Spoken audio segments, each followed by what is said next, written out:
ce nouveau Café des Queens. J'espère que vous allez bien. Ici, il fait pas très beau, mais c'est pas grave parce que là, dans mon cœur, il fait beau. Je profite pour saluer toutes celles qui regarderont en replay.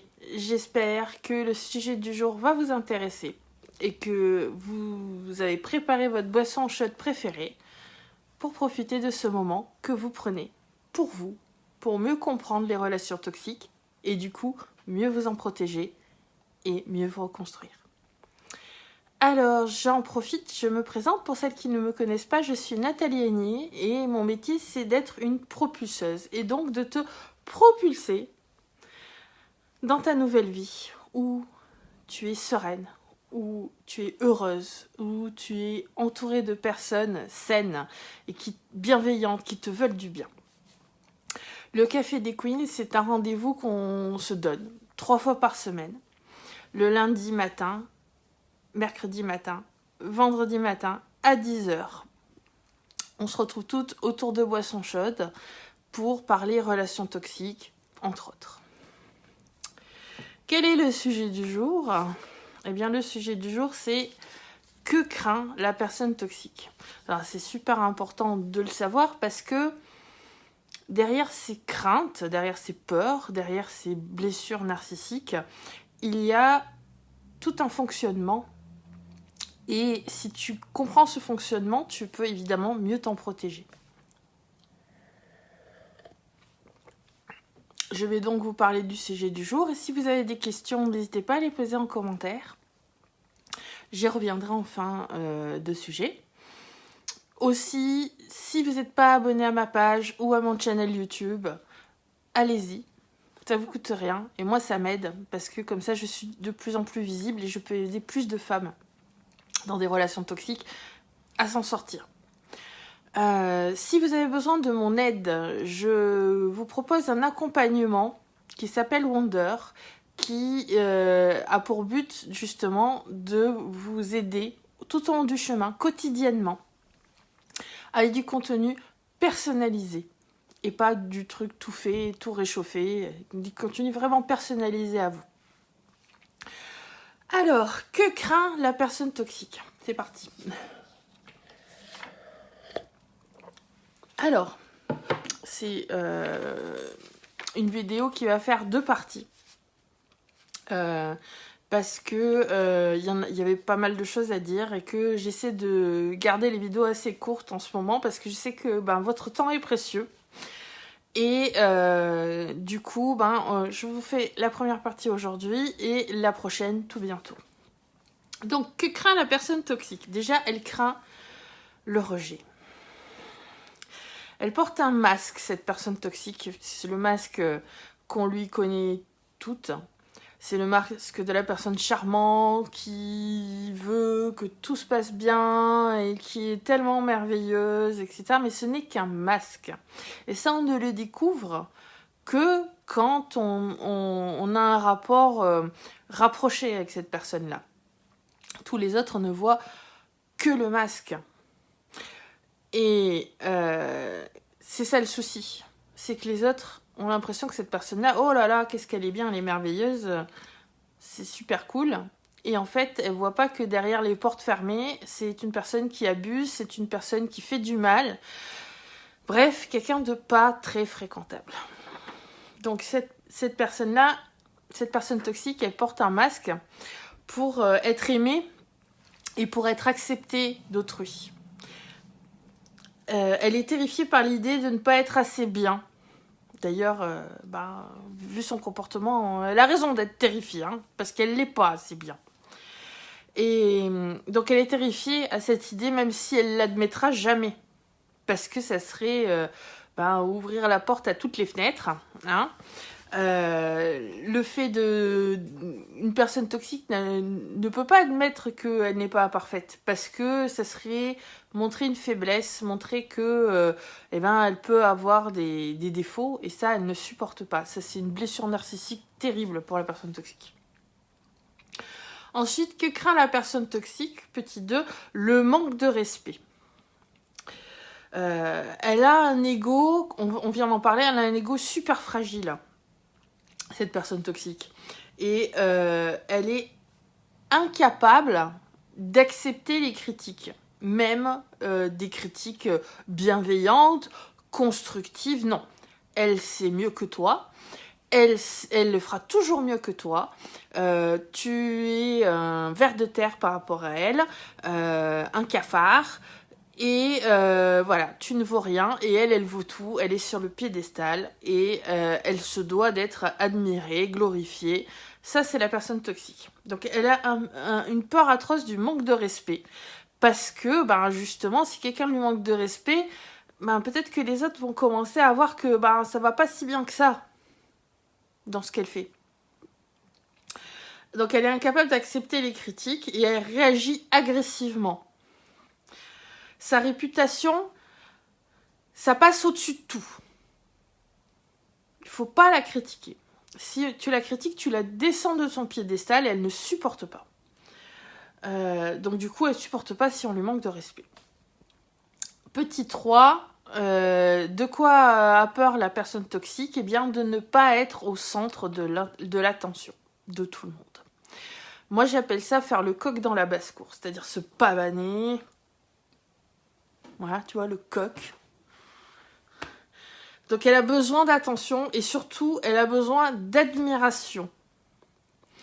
Pour exister, elle a besoin de se faire rassurer sans cesse que elle est le centre de l'attention, que elle est merveilleuse, que elle est mieux que les autres. Donc il faut lui dire à quel point elle est grandiose, sinon tu deviens l'ennemi numéro 1. Sinon, soit tu te fais éjecter de son cercle social, et pas que par elle, mais aussi par tous ces singes volants. Alors les singes volants, c'est les gens qui gravitent autour de la personne toxique et qui veulent son approbation, son amour, et qui sont prêts à tout pour l'obtenir. Si on l'ignore, ça met la personne toxique dans tous ses états.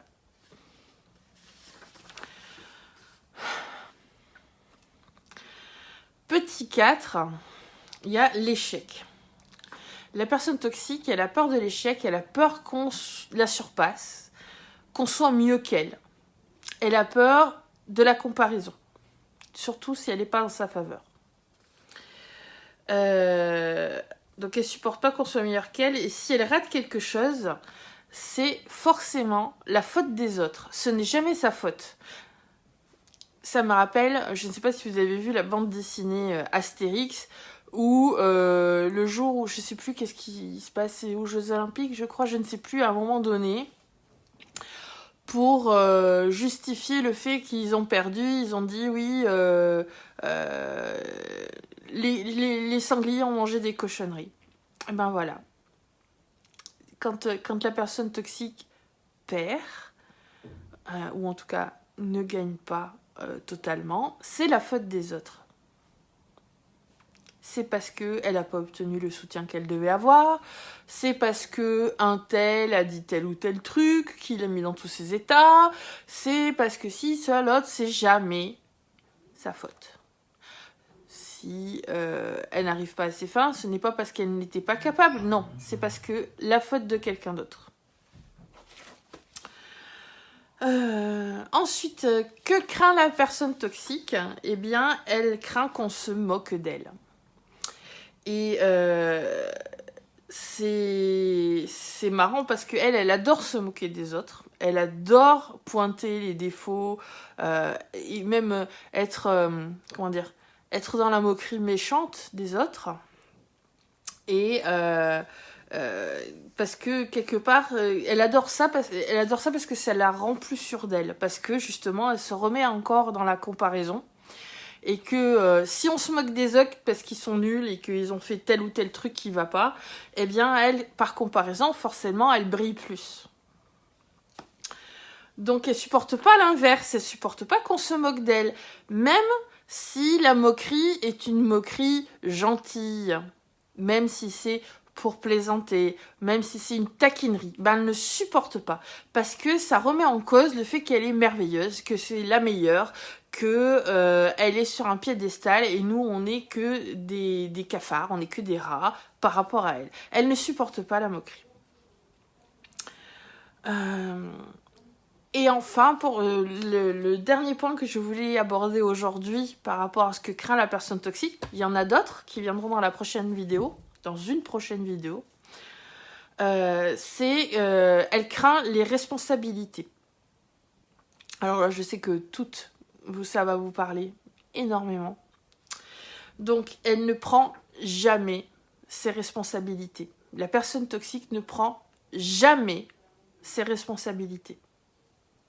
On vient de le dire, toujours la faute des autres de toute manière. Donc, rien n'est jamais de leur faute, logique. Si on la critique, elle se met en colère. Et alors, les colères narcissiques, les colères des personnes toxiques, c'est quelque chose. Hein. Elles vont pas dans la demi-mesure. Hein, parce que justement, cette blessure narcissique est terrible pour elle. C'est pour ça qu'elle en a si peur. Et c'est pour ça que, quand ça arrive, elle ne supporte pas. Du coup, qu'est-ce qui se passe? Eh bien, généralement, les gens évitent de défendre leur point de vue face à la personne toxique. Pourquoi? Parce qu'elle trouve toujours le moyen de justifier son comportement. Ce n'est jamais sa faute. Elle a toujours raison. Si tu as compris qu'elle a dit X, en fait, c'est parce que c'est toi qui es bête. Alors parce qu'elle avait dit Y. Et puis, si à un moment donné, on lui dit oui, mais c'est pas Y non plus. Oui, mais c'est ta faute parce que tu m'as forcé dans mes retranchements. Moi, je voulais dire Z au départ, mais tu m'as coincé. Enfin, c'est jamais leur faute. C'est toujours la faute des autres. Toujours. Voilà les 6 points que je voulais aborder aujourd'hui. Donc, il y a le rejet. Il y a le manque de respect. Il y a ne pas être le centre de l'univers, l'échec, qu'on se moque d'elle et les responsabilités. Ce sont les 6 points d'aujourd'hui dont on a parlé, que craint la personne toxique plus que tout. Il y en a 6 autres que j'aborderai dans une prochaine vidéo. Donc je vais regarder si vous m'avez laissé des commentaires. J'ai l'impression que je vois des petits mots. Coucou Nathalie, j'espère que tu vas bien, j'espère que ça t'aide tout ça. Didou dit coucou Nathalie, c'est très bien ce que tu fais pour les femmes, merci. C'est mon but, c'est ma mission, c'est ce que je veux faire dans la vie, je veux aider les femmes. Parce que justement, moi j'ai eu besoin d'aide à un moment donné et j'ai été heureuse. Justement, de pouvoir obtenir cette aide. C'était compliqué, mais je l'ai obtenue. Et je vais les aider, notamment sur les relations toxiques, mais aussi sur plein d'autres choses. Combien de personnes dans l'audience est neuroatypique? Par exemple, un zèbre, une hypersensible, une autiste. Combien d'entre vous? Je suis sûre qu'on est plus que ce qu'on pense. Toutes les femmes hypersensibles ont besoin d'aide, que ce soit dans la gestion de leurs émotions, dans tout ce qui est amour-propre, confiance en soi, estime de soi, mais aussi des fois organisation tout simplement, comprendre ce qu'on est possible d'avoir, ce qu'il est possible d'avoir dans la vie, ce qu'on peut être, ce qu'on peut devenir, qui on peut devenir. Notre nous, dont on a toujours rêvé, le nous rêvé qu'on imagine, le jour où on serait le mieux possible, comment serait notre vie, comment on serait nous, avec qui on serait, comment on vivrait, et ça, il n'y a pas de raison qu'on ne l'atteigne pas. Et ça, je peux vous aider à avancer sur ce chemin-là. Je peux vous aider à choisir selon vos propres envies, selon votre personnalité, le chemin de vie que vous voulez. et je peux vous aider à avancer sur ce chemin-là. Il suffit que vous me le disiez. Rejoignez-moi sur Wonder, le lien est dans la description. Voilà. Je ne vois pas de questions, donc si vous en avez, n'hésitez pas à les laisser dans les commentaires, j'y répondrai, que ce soit sur Facebook ou sur YouTube. Et j'en profite, je vous souhaite une merveilleuse journée, pleine de bonheur, pleine de soleil, et portez-vous bien, soyez heureuse. Bye.